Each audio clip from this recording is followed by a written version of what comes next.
Aisle madam. हाँ बोलो, क्या हुआ? सिनान सर आपका गाड़ी में इंतजार कर रहे हैं। गाड़ी में किस लिए? जी उन्होंने कहा कि जल्दी से आ जाएं। ठीक है, मैं आ रही हूँ।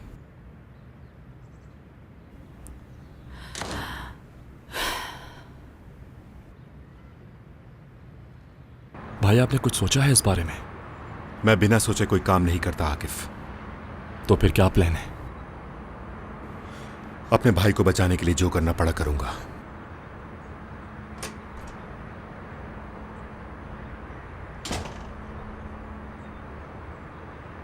तुमने बुलाया मुझे? सब खैरियत है?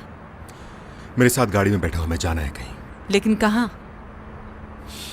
आयसल, गाड़ी में बैठो, चलो।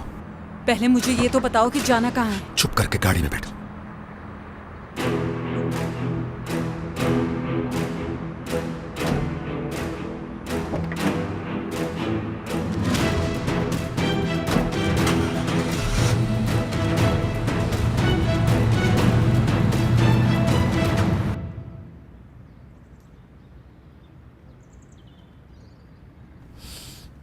Good morning. Good morning.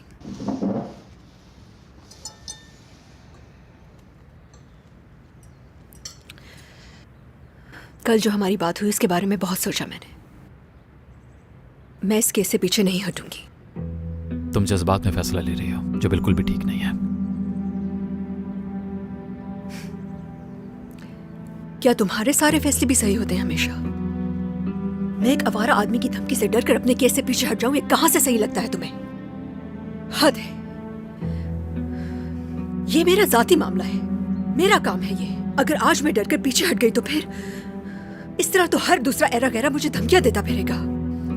एक बार हमारे बारे में सोचो। जब से केस शुरू हुआ है हम दोनों की जिंदगियां अजियत बनकर रह गई हैं। हम एक हैप्पी कपल हुआ करते थे, साथ प्लानिंग करते थे फ्यूचर की, और अब ठीक से बात भी नहीं करते। क्या लड़ाई हो रही है आप दोनों की? यूनिफॉर्म क्यों नहीं पहना? तुम स्कूल के लिए लेट हो जाओगी। मैं स्कूल नहीं जाऊंगी आपा। क्यों? तबीयत खराब है क्या? नहीं, तबीयत ठीक है मेरी, बस दिल नहीं कर रहा स्कूल जाने का। अरे ये तुम अपने दिल के मुताबिक कब से चलने लगी हो रिया? जल्दी से यूनिफॉर्म पहनो, मैं स्कूल ड्रॉप कर दूंगी तुम्हें। आपा बहाने करना बंद करो और जाओ चेंज करो। हुरिया जाओ। कुछ दिन रेस्ट करने दो उसे। जबरदस्ती करने का कोई फायदा नहीं। क्या बोल रहे हो तुम? मेरी बहन ने ऐसा कुछ नहीं किया कि उसे शर्मिंदा होना पड़े, समझे तुम? उसे किसी से डरने की जरूरत नहीं। शर्मिंदा उस लड़की को होना चाहिए। ज़ैनब तुम ठीक नहीं कर रही हो। तुम्हें आराम करने की जरूरत है और सब कुछ दोबारा सोचने की। जा रहा हूं मैं।